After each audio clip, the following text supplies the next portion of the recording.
Hello and welcome to the Australian Bitcoin podcast. On today's show, we've got Fernando Nikolić with us. So Fernando is a Bitcoiner. He works at Blockstream.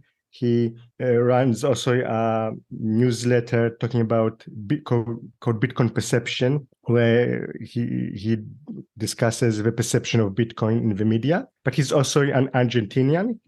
Originally, he was born in Argentina, and he was kind enough to join us on very short notice to talk about the latest events in Argentina. So for those who don't know, there was an election in Argentina where Javier Milei won the election, and he's a very kind of maverick politician, very unconventional in many ways, and very kind of libertarian leaning. And a lot of people in Bitcoin are very excited about him coming to power. Some say he has a very pro-Bitcoin position. We'll try and find out about that with Fernando.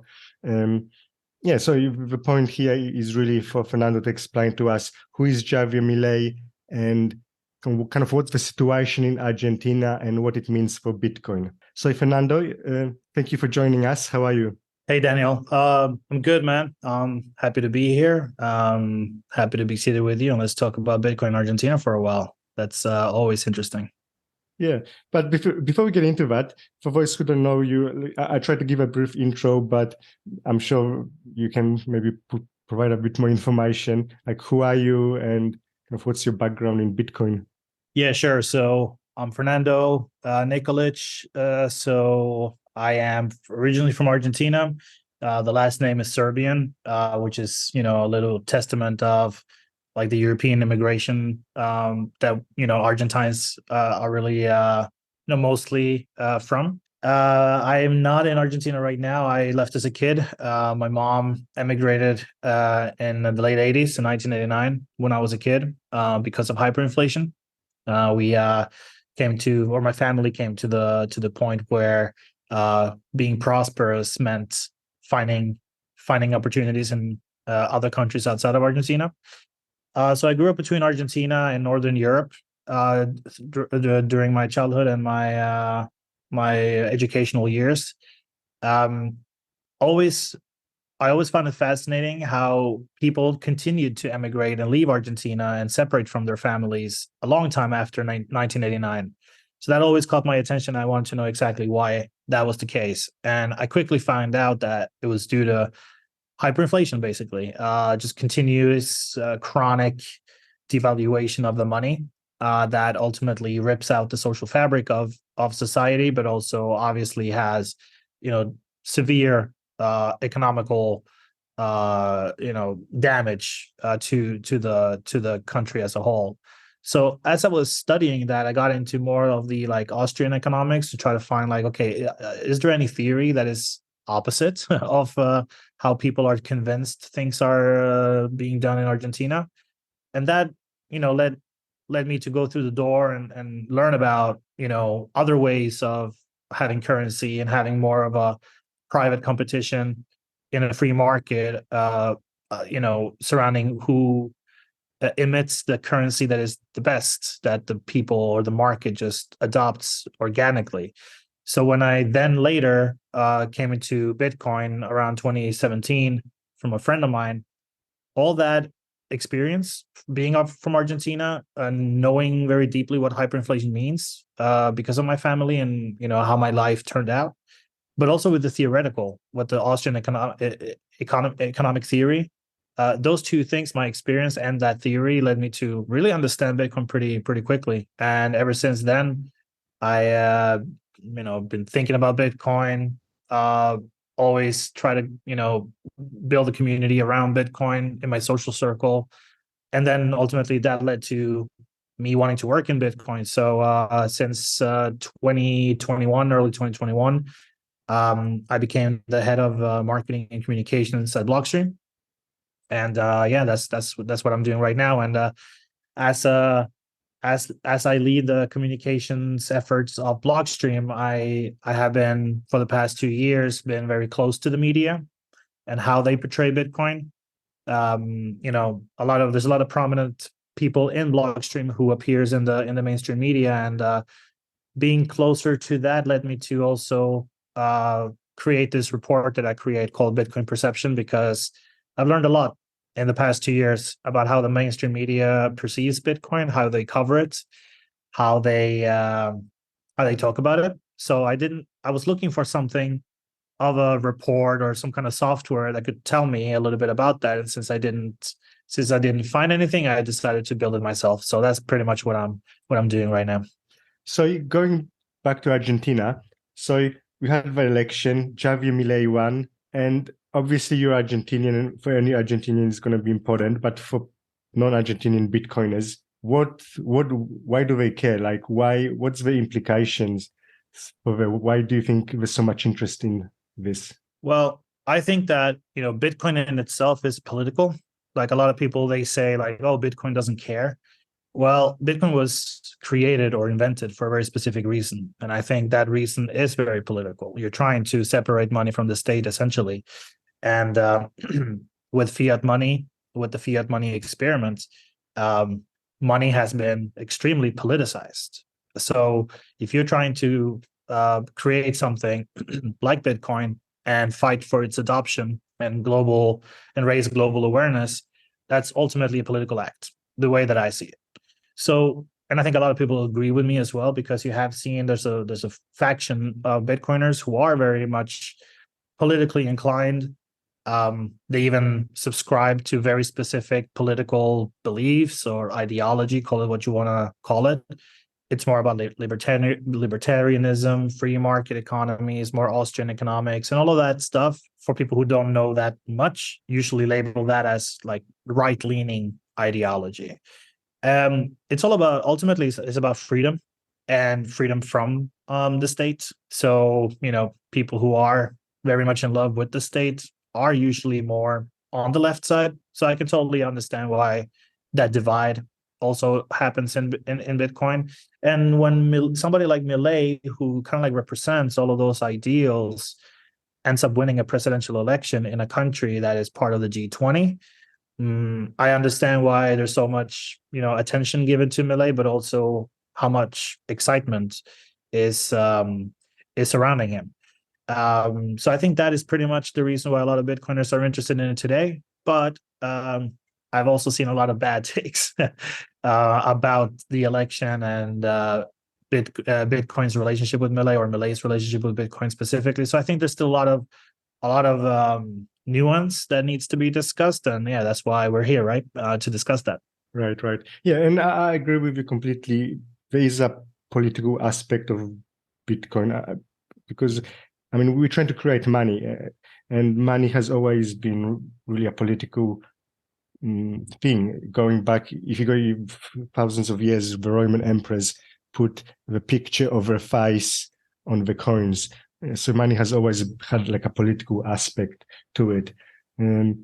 So that's definitely correct. And it doesn't mean like some Bitcoiners are kind of completely against the state.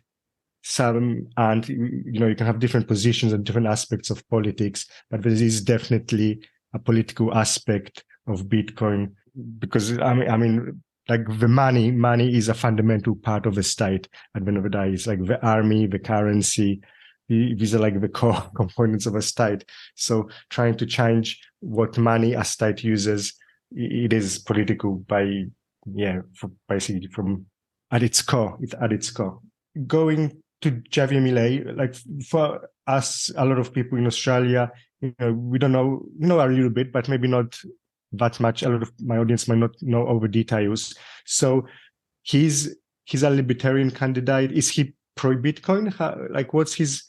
Can you explain a bit more about his kind of political philosophy and his stance on Bitcoin?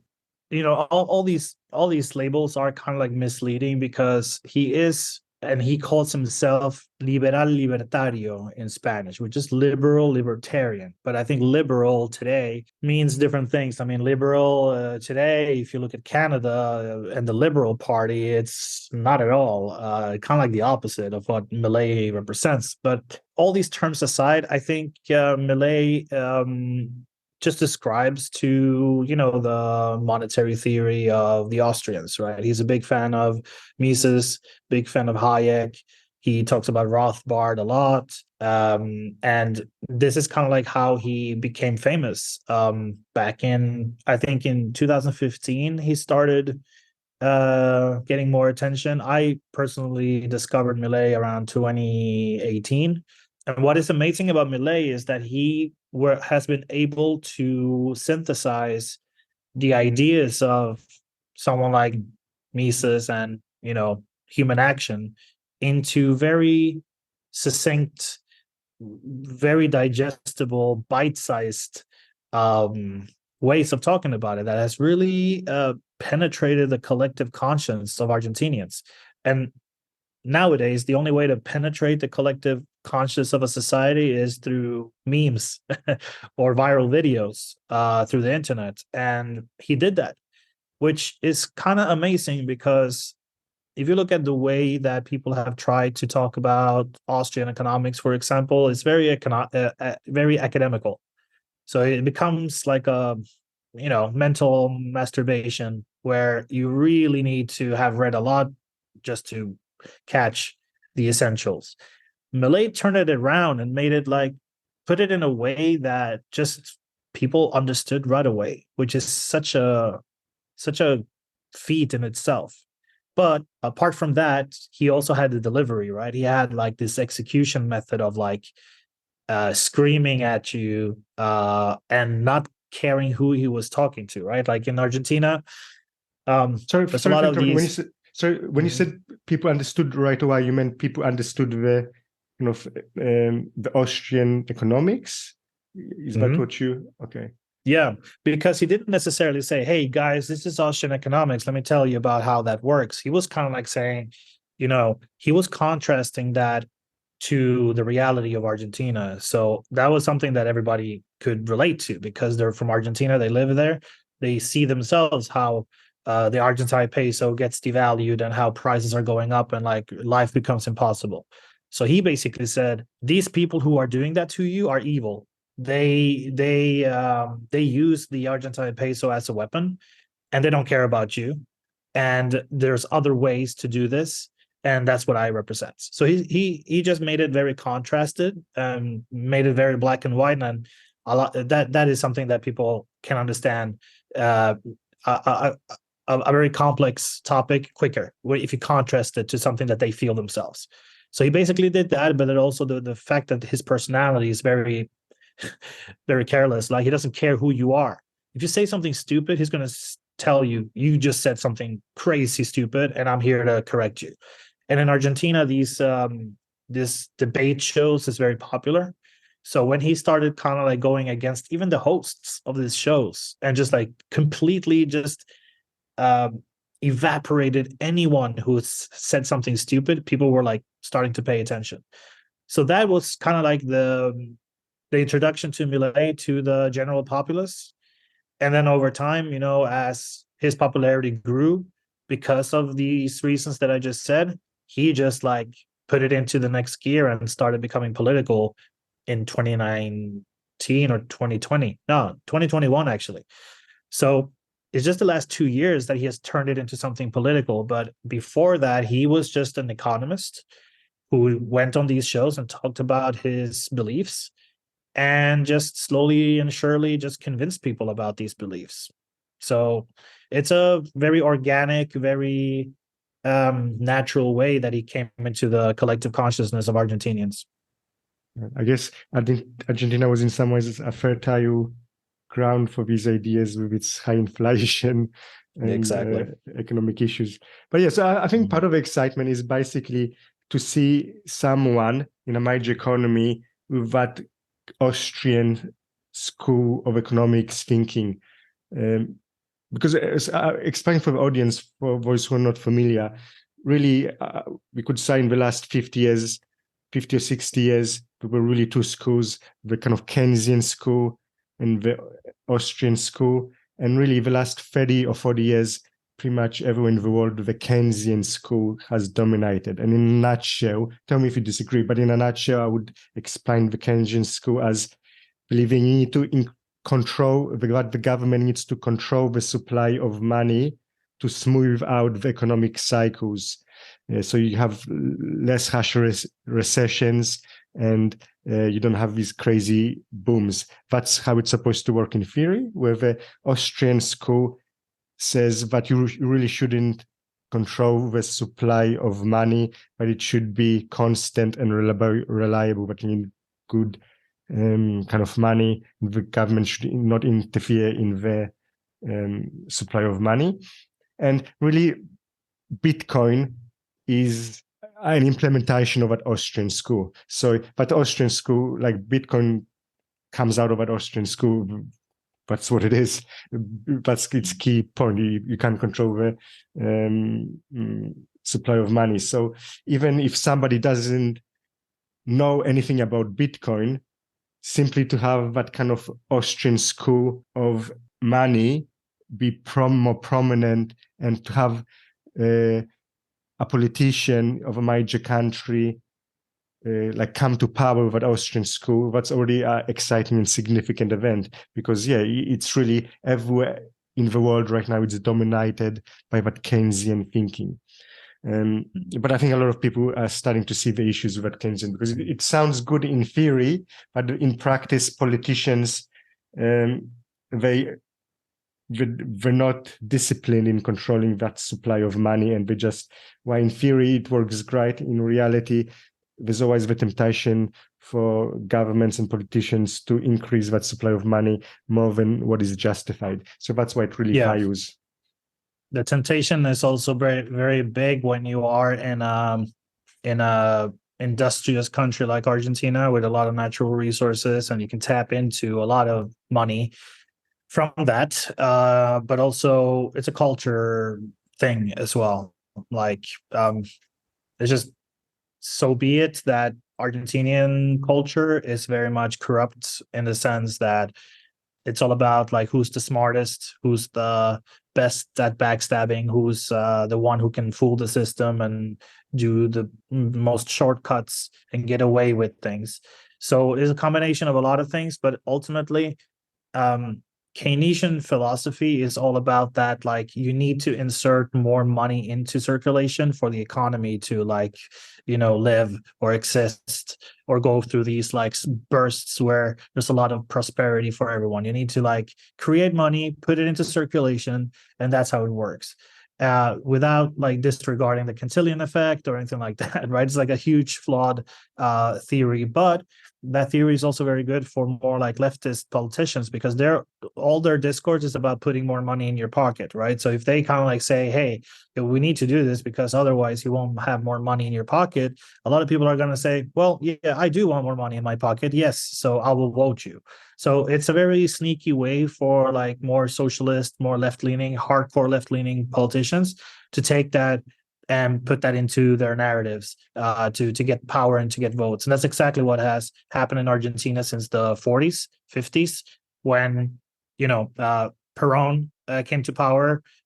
He was not a leftist per se. He was like a military general, but he was very inspired by Mussolini and Franco and the fascism regimes in Europe at that time. He traveled there and got inspired and saw how it worked.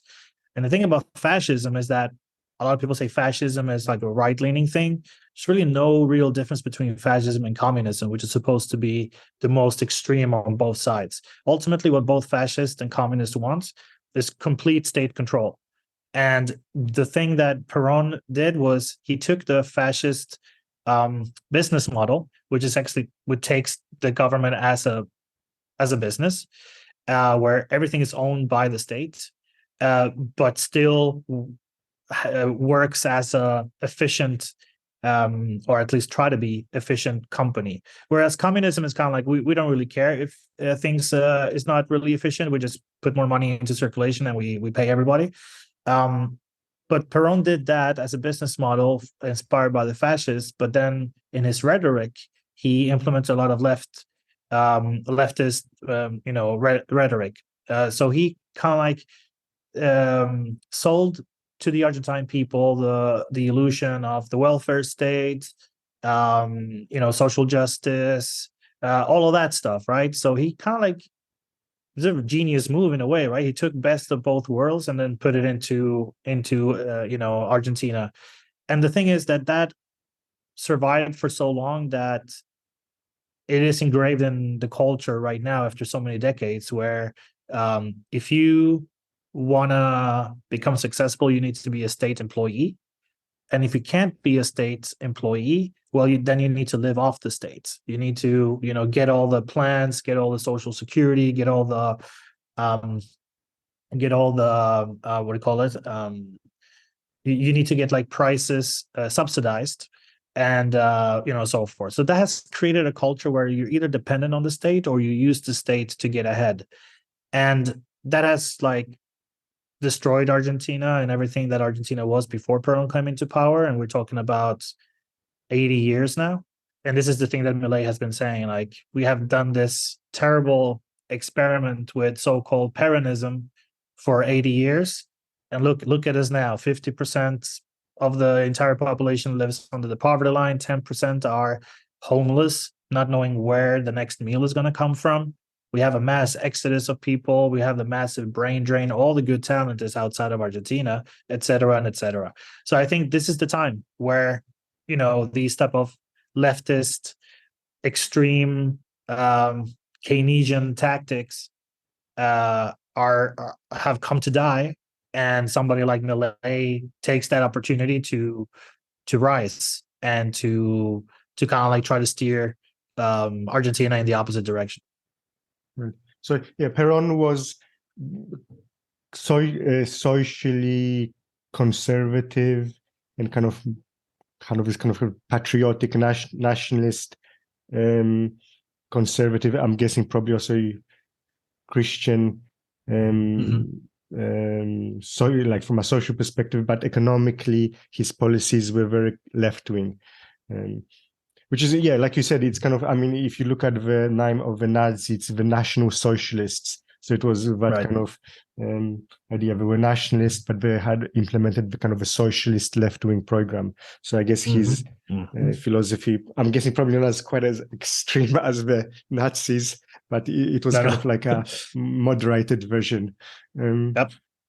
Okay, but it has, and so it seems like that idea, like maybe compelling, hasn't worked for Argentina. But I'm curious, is Perón, like during your lifetime, is he still seen by both people of like left-wing and right-wing people in Argentina?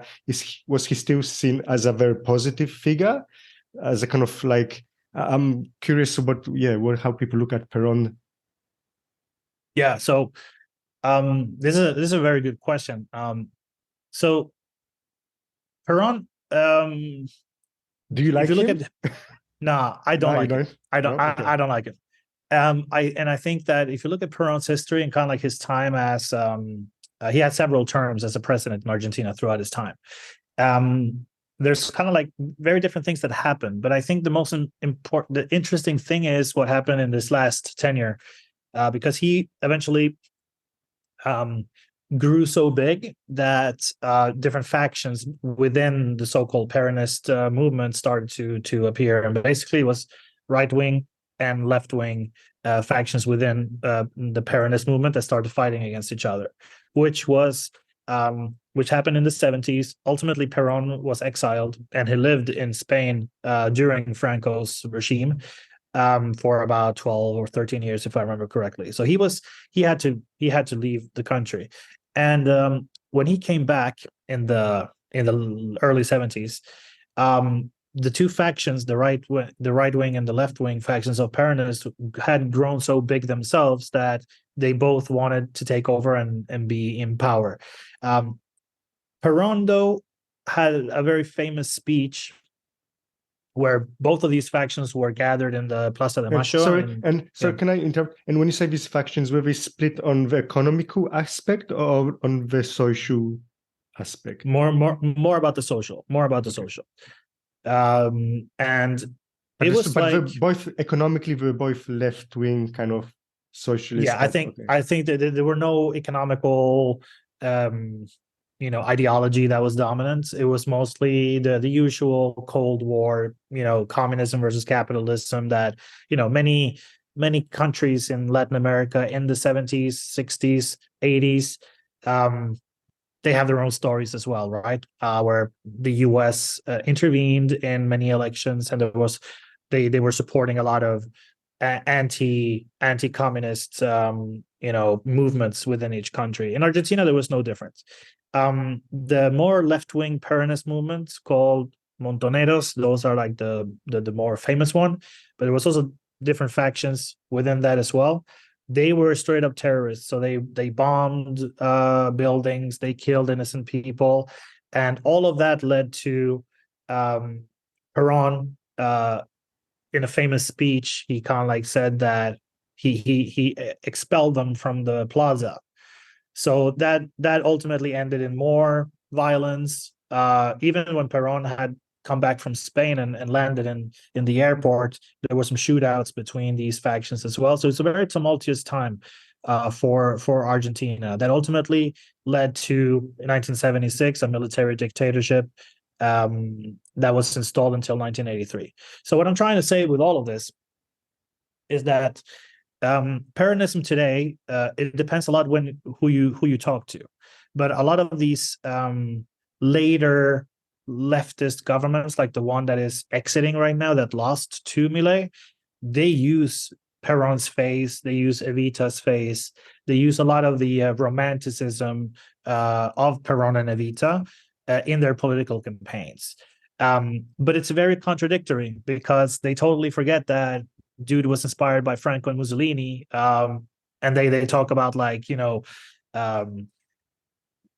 they talk about like a lot of the they adopt a lot of the woke ideas of like LGBTQ rights, identity politics and stuff like that. That I know that Peron, if he was alive today, he would just totally be against that. So Peron's image, to answer your question, and sorry, it's a little rant because it's such a complex history. It's Peron's image has been distorted in a way. But I think a lot of the people who like Peron today, who also like Christina Kirchner, who also subscribe to the so-called Kirchnerism period that started in 2003 and has been, one of Milei's biggest political promises, that I want to defeat Kirchnerism. They governed 16 out of the last 20 years, and is a big reason of the decadence that happened in Argentina. A lot of people who subscribe, who like Christina Kirchner, who like that type of movement with all the LGBTQ rights and all the identity politics and the kind of like the woke left, they love Peron today. So yeah, I would say that there's a lesser and lesser group of people who subscribe to that movement who also love Peron, and that they really see how much damage that actually caused Argentina and are starting to think differently about Peron, especially the younger generation today.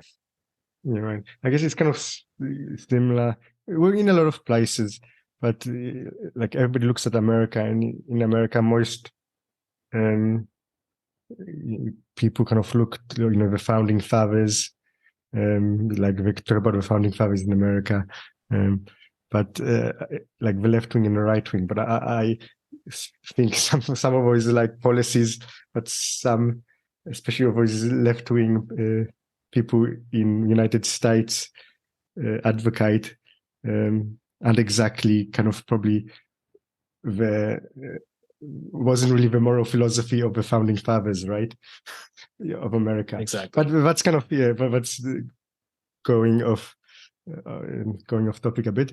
But yeah, going back to Argentina, and I think something I'm sure you're aware of, but a lot of people are not, is that Argentina historically used to be a pretty wealthy country before that Peronist period, and I'm guessing even at the start of that Peronist period, it was considered a pretty wealthy country. Some say like around the turn of a century or around 100 years ago, like some figures that it was close to similar to the wealth of United States per capita. And obviously, that's why you say you're Serbian and background, and obviously there's a lot of Italians and in Argentina, and always Europeans came to Argentina presumably because it was reasonably wealthy and they could have a better life in Argentina than they could in Europe. And I just wanted, like, I think that's my understanding correct there? And I think it kind of really has gone downhill a bit in the last 50 years. Is that correct?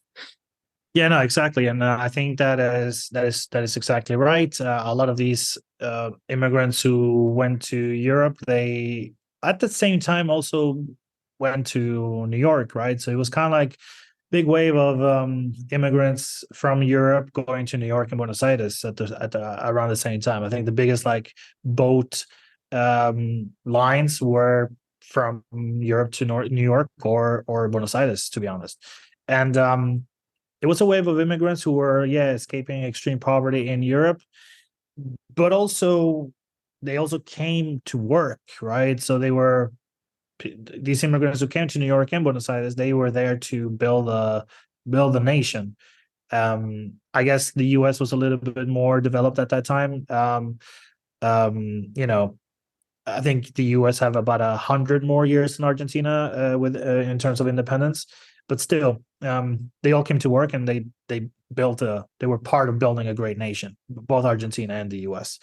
And the decadence that happened after, well, that is a testament of the saying, like, it's easier to destroy things than to build things, right? So with all that building, all that great architecture, all the businesses, all the things that was created out of sheer necessity, there was straight up old school capitalism, right? You offer a product or service to your next kin for a better price or a better quality, and all of that just made Argentina great.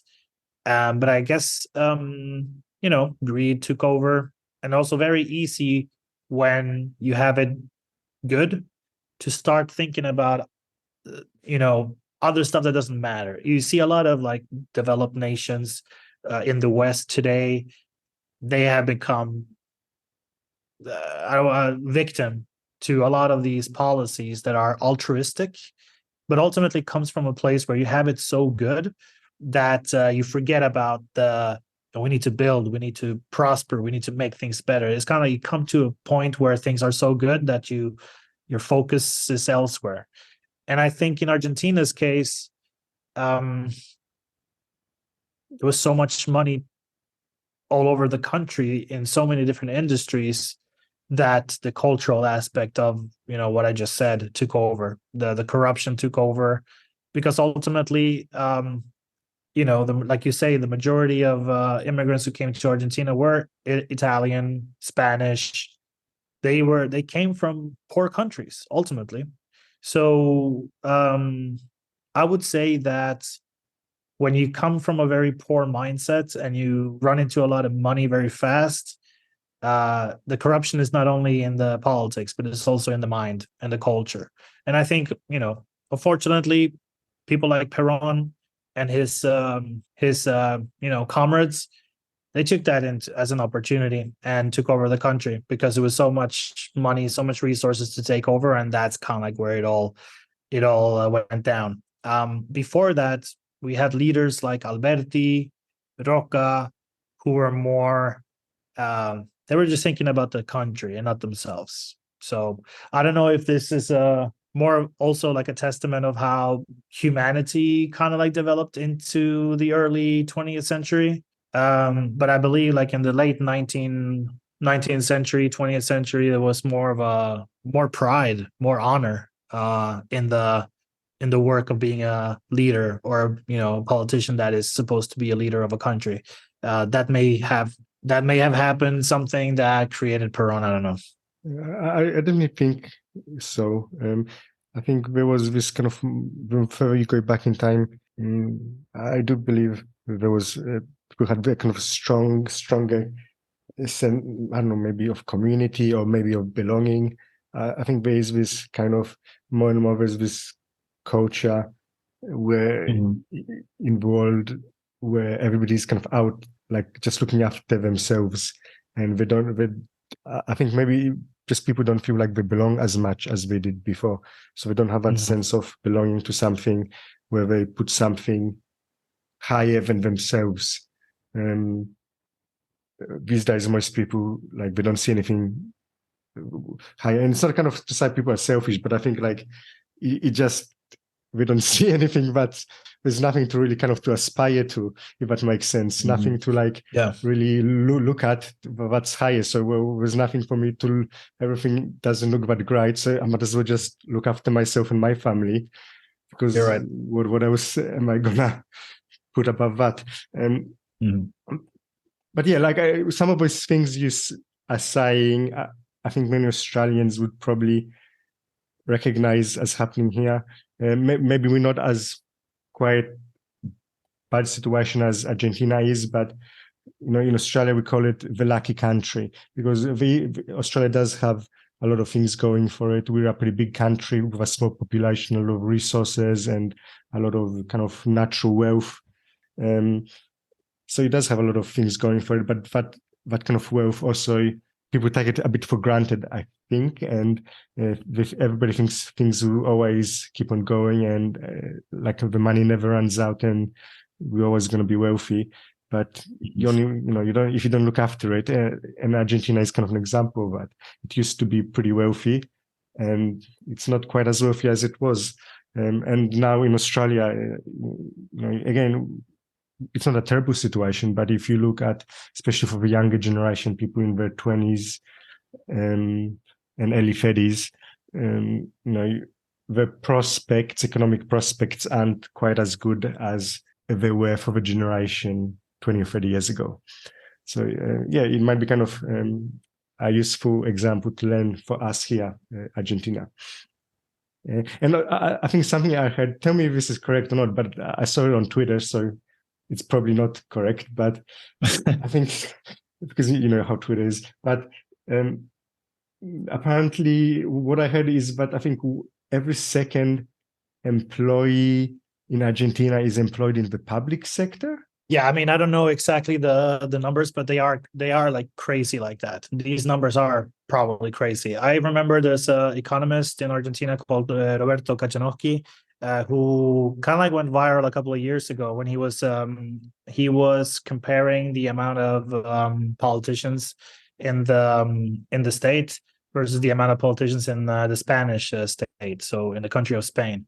And I think there was and Argentina and Spain have almost the same population, so it's around 45 million people living in Spain and Argentina, approximately.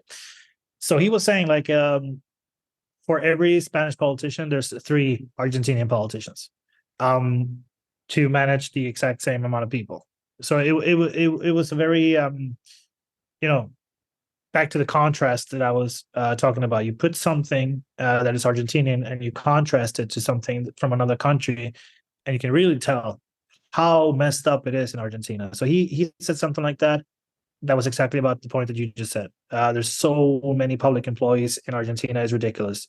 I think the flagship airline, Aerolíneas Argentinas, have about 4 times or maybe 5 times more employees than United Airlines, 4 times more than the Brazilian one, which is also pretty bad. I mean, Brazil, still a country in South America, has a socialist government, but they privatized their airlines, their national airline, the flagship airline. So stuff like that. You can go forever, and you can find a list of, like, okay, employees in the public TV and media company. Compare that to, the biggest media outlet in Australia, and you're going to see there's like 5 times more people in the Argentine company than Australia. So when you compare these, like, huge television and media communication, public transportation, airlines, companies that are built off the national resources like oil and gas, all of these things that are public, compare that to any privatized company that is exactly the same in any successful country, and you'll see Argentina has 5 times, 6 times more employees in these companies rather than the one that are private. So that is what Milei is trying to say. Like, he's about austerity, and he says there's no money left in Argentina. We need to cut down on the costs. But his main campaign was this cost that we are going to take away are not going to be taken away from the people. It's going to be taken away from the public sector, from these politicians, and their cronies who have just enjoyed decades of like frivolous spending because they work in the public sector. Milei is here to say that I'm going to take away all your rights. You won't have access to these grants and these crazy budgets from the state budget. You're just going to find out for yourself how profitable you can be, and you're going to be forced to be competitive, and you're going to be privatized.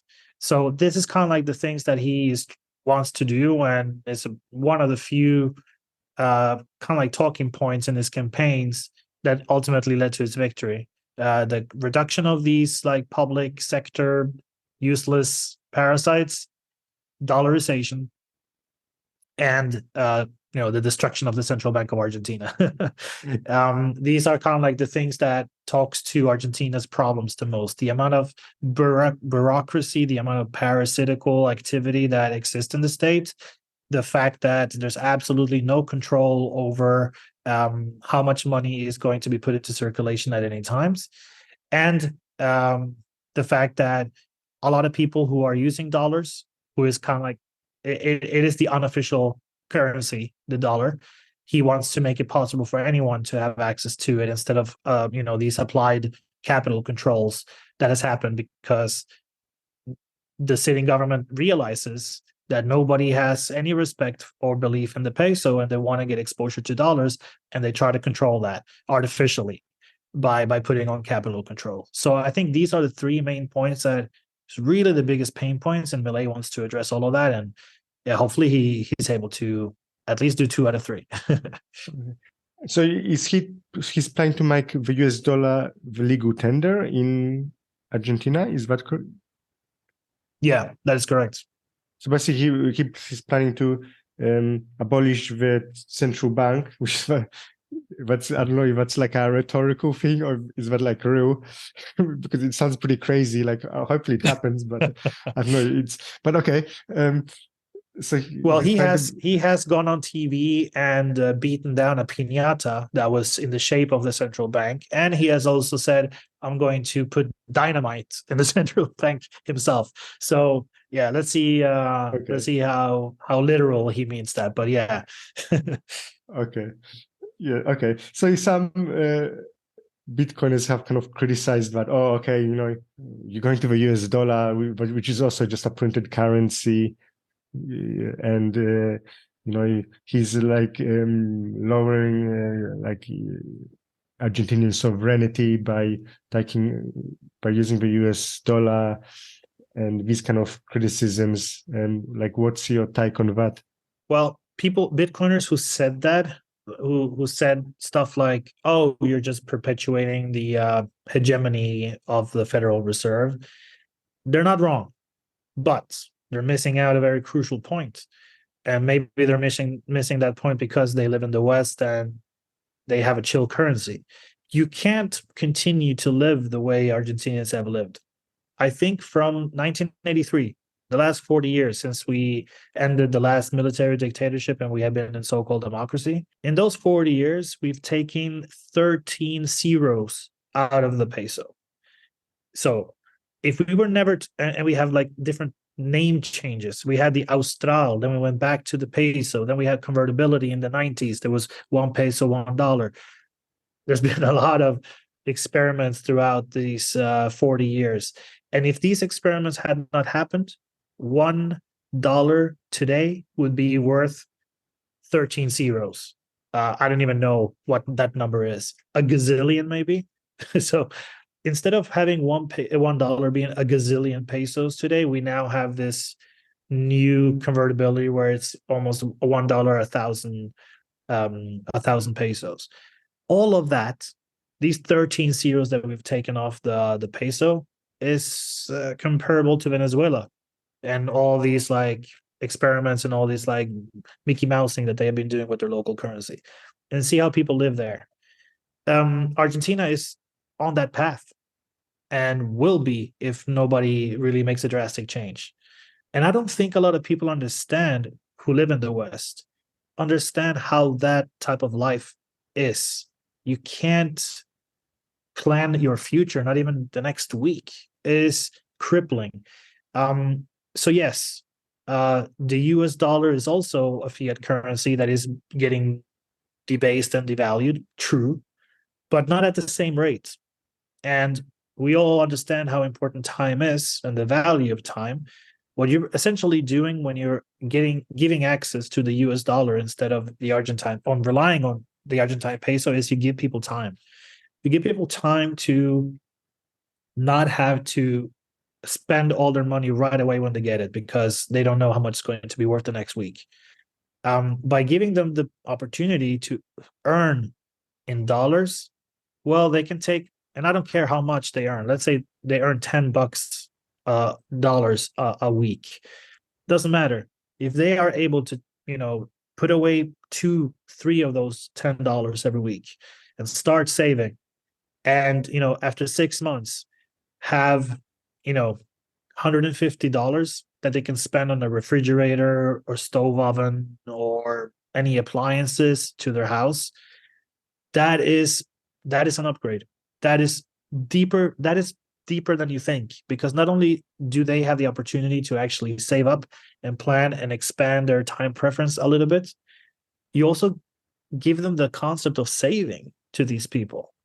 The concept of saving is essential to any human, because you can plan ahead. You can plan your life. You can give yourself time to make decisions and not be desperate all the time.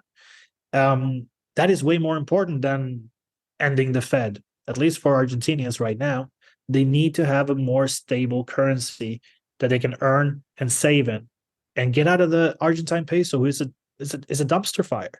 So a lot of Westerners or Bitcoiners in the West, they have all this hatred against the euro, the dollar, all that stuff, which is totally, I totally agree with. I sympathize for that. But tell that to somebody in Zimbabwe, Venezuela, Argentina, and ask them if they want a dollar right now. They will, of course, they say yes, because it's a more destitute situation that they're in. So anybody who's in the situation will understand the value of a dollar. But somebody who's not, who can chill, who have a nice enough lifestyle and some savings already, yeah, it's easy for them to criticize the US dollar. So that's kind of like the context that a lot of Bitcoiners in the West are missing, which is unfortunate. But at the same time, I do understand where they're coming from. It's a privileged take or whatever. But hopefully me going on a couple of podcasts and other Argentine Bitcoiners who are vocal about this on Twitter, maybe that can teach them something new. What's the inflation in Argentina right now? 142% annually. Well, okay. 142% annually. Okay. So that's pretty high. So I guess, and from what I understand, it's been increasing in the last 3 years, and obviously that's what helped somebody like Javier come to power. And going more to Bitcoin, do you know what's Milei's, has he said anything about Bitcoin? Do you know how much he knows about Bitcoin, and are we going to get Bitcoin adopted as a national currency? Well, I have a couple of opinions on that. I think Milei understands Bitcoin in a fair way. He has been asked about that in different interviews, where every time he has answered what he thinks about Bitcoin, I feel like I'm pretty comfortable with his answers. He basically says, well, Bitcoin is good because it brings back the concept of private banking. He thinks that money should be in the hands of the people. So Bitcoin essentially is going back to that time where there's different monies available for different things, and ultimately people will choose whatever is the best money. And I totally agree with that as well.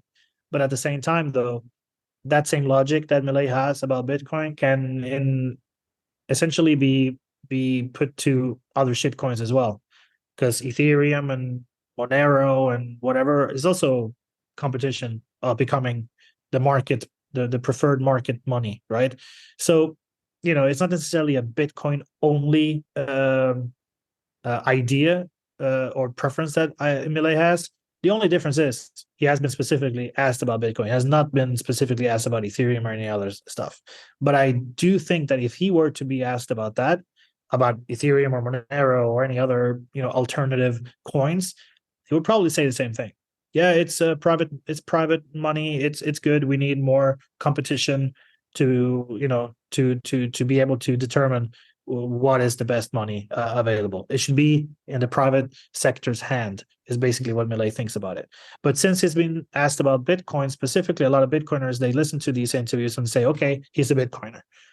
And yeah, I think he might like Bitcoin, but I think that's not necessarily something that was part of his political promise, or was not something that he was vocal about in his campaign. I'm going to make Bitcoin legal tender if I get elected. That was nothing at all. So I think a lot of Bitcoiners are very, you know how Bitcoiners get. We get very excited about these things, especially after what we've seen with Bukele and the sorts. But if you really think about it, there's been a lot of politicians around the world who said, yeah, I'm going to make Bitcoin legal tender. You have like politicians in Tonga, Colombia, who came out of the woodwork, Mexican politicians saying the same thing. These people are politicians, so they need popularity. So if they see the effects that Bukele has had with the Bitcoin narrative, they want to jump on that train. So, you got to be very wary about what politicians says. I think it's more important that Milei comes into power and is able to make these changes that he wants to make, because if he is able to make these changes, I think he's going to create a foundational structure for Bitcoin to succeed in Argentina. But mind you, I am of the personal belief that adoption is from the bottom up and not the other way around. So it doesn't really matter to me if Bitcoin becomes a legal tender anywhere. I think legal tender status might just, make people more psychologically inclined to not be so risk averse to Bitcoin, perhaps. But ultimately, in Argentina, the Bitcoin adoption is because of a real need. And I think that need is only going to grow bigger. And that's what I hope that can happen, along with just the foundational things getting fixed in Argentina. Then I think Bitcoin really has a great country to really grow in, if that makes sense.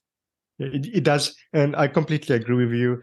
To be honest, yeah, we don't really need Bitcoin to be legal tender or not. Like I'm very happy with competition. Bring on competition. Mm-hmm. As long as government, all we really need is governments not to stand in the way. And exactly. That's all we ask for. That's all we need. Just let us compete. Like just right. Let us compete. That's all we really need. And to be honest, I'm very confident that if we are allowed to compete on a fair playing field, Bitcoin will win out in the end, because the characteristics of Bitcoin, I believe in them, and I believe Bitcoin will win out in the end because of that. So, but that's all. Like we just need people. To be honest, best thing politicians can do is just not get in the way. And if we do that, I'll be over the moon. Yeah. And that is what Milei essentially wants to do, right? He wants less state intervention in all of these things. So if he's able to create that, that's my point exactly. If he's able to create that, reduce the state, reduce all these fiscal burdens on its population, then Bitcoin is going to thrive in Argentina more than it already has. I mean, you see Bitcoin, stablecoin usage in Argentina is skyrocketed. So you don't need a legal tender to make people see the need. If the need is there, then fine, they're just going to gravitate towards the strongest money compared to their local alternative, which right now is US dollar and Bitcoin. So if US dollar, the fiat money, has capital controls and is very difficult for people to really save in dollars as much as they want, then they're going to look for alternative ways. And that's why stablecoins, that's why Tether is so big in Argentina as well. But that's also why Bitcoin is growing and is big as well. Because if you are in a situation where things are bad and politicians are making it difficult for you to change the situation to be a good one, I think it's human nature for us to look for alternatives, and don't really care about whether something has legal tender status or not. You just want to do good for yourself and your family, by any means necessary. So yeah, I think we both align on this. Well, I think it is very exciting and interesting. I think, yeah, like I said, just having somebody with that Austrian economic but philosophy, because that is the Austrian economics is the philosophy behind Bitcoin, and having that become more prominent on the world stage is a win for Bitcoin in itself. So, with politicians, at the end of the day, we always have to kind of be prepared a little bit for disappointment. I think that's the reality, because not even if people have good intentions, the reality of running a country or system is you often can't achieve what you want to get, and that's just kind of the reality. But just even just him winning the election and putting that kind of Austrian economics, that's already doing something. So hopefully things get better for Argentina and things improve, and hopefully it becomes a win for Bitcoin also, and Bitcoin is allowed to thrive without governments getting in the way in Argentina, because unfortunately increasingly there seems to be more regulation and governments trying to interfere in United States, but in Australia also we're going to get some regulation. But more about yourself, is there anything else you want to talk about, or some of them, like some of the work you're doing, the Bitcoin Perception Index and stuff? Yeah, happy to say that. And also, just to piggyback on what you just said, going into the Bitcoin Perception, because I think there's a connection there. I tweeted about that as well. Like, it's limited to how much change, or at least drastic change, you can do in 4 years in a place like Argentina. Also, when you are part of a system that forces you to compromise and strike deals with the other side of the opposition that are in the Senate and will vote on different things. What I think is the most important thing is exactly what you said, is the narrative, the cultural change, hopefully. Like, he is winning the cultural battle, in my opinion. And the fact that we will have an official, let's say, spokesperson of the country, as in the president, in Javier Milei, that can talk about these things in an official way, hopefully in the 4 years that he will become the largest public figure in Argentina, more people will listen to these ideas and start understanding them. And then hopefully they can be part of that change ultimately that Argentina needs in the next 30 years, to be honest, if we are serious about turning the tide. Even Milei has said that himself. So it's the narrative, it's the stories that is the most important thing, and that is that it gets repeated and propagandized enough so that it sticks, and that people start believing in these ideas and want to build a business, be self-sovereign, think about community, and all of that stuff. That is the biggest hope that I have for Milei, him becoming president. And that's why I think the work behind Bitcoin Perception is so important at this point, because I think we are in like a very interesting phase of the Bitcoin global adoption cycle, that we start to see the cracks in the biggest mainstream media outlets. There are more journalists that are genuinely curious about Bitcoin, that doesn't come with preconceived notions when they sit down to write about Bitcoin. And I think it's important that we as Bitcoiners know these nuances, because it's very easy for us as Bitcoiners, as a community, to say the mainstream media hates us. They hate Bitcoin because those negative headlines that you see from some outlets are it gets you triggered, right? So it's very easy to remember the bad coverage and not really pay that much attention to the actual coverage from the biggest mainstream media outlets that are balanced and even positive.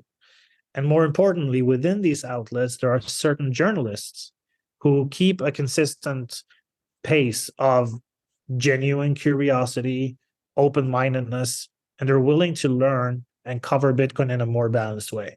So that is kind of like what I want to do with Bitcoin perception. I want to bring that to the Bitcoin community so that people can just distill through a very noisy landscape and see that signal, and see that, okay, even though there are perhaps some very specific outlets that are consistently negative about Bitcoin, there's a gap opening.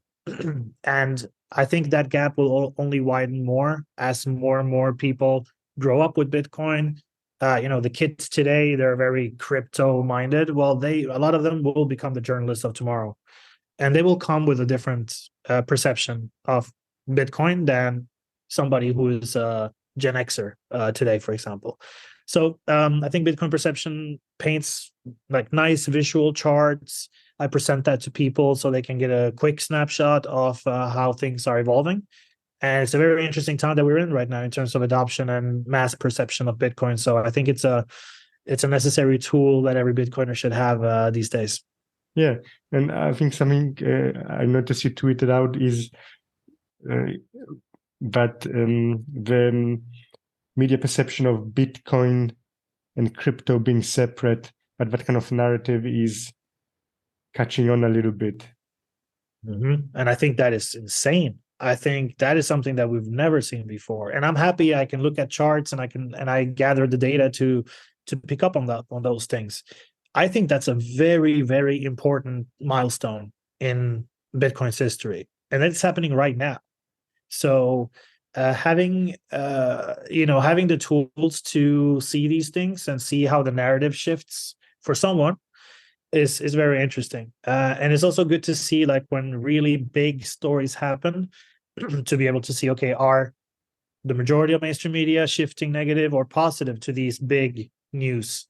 And whether we like it or not, the mainstream media, they have a lot of they have a big audience.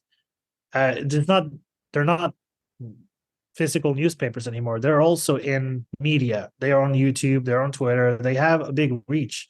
So whether you like it or not, they're going to influence a lot of people. And I think if we have a way to track and keep them in check, then I think that's valuable for us moving forward. Yeah. So I'll put that in the show notes, the Bitcoin perception, so anybody can sign up to that. And I believe it's a free newsletter, right? Yeah, it's a free report out every week, every Monday. So every Monday you get the last week overview, and I'm also starting to build out the actual tools so that people can log in and play around with the data themselves and figure out things for themselves, for people who want to go a little bit deeper on their own. Yeah, so I'll put that in the show notes, and your Twitter also. We'll put that in the show notes. Is there anything else you want to cover, Fernando? No, I think that's it. It was a really good combo. Thanks, Dan. Loved your question, and I love the back and forth. Hopefully your listeners will learn a little bit more about Argentina, about Milei, and hopefully they can get excited about Argentina's future as much as I am. Yeah, I think so. I also enjoyed the conversation. I learned a lot of things there.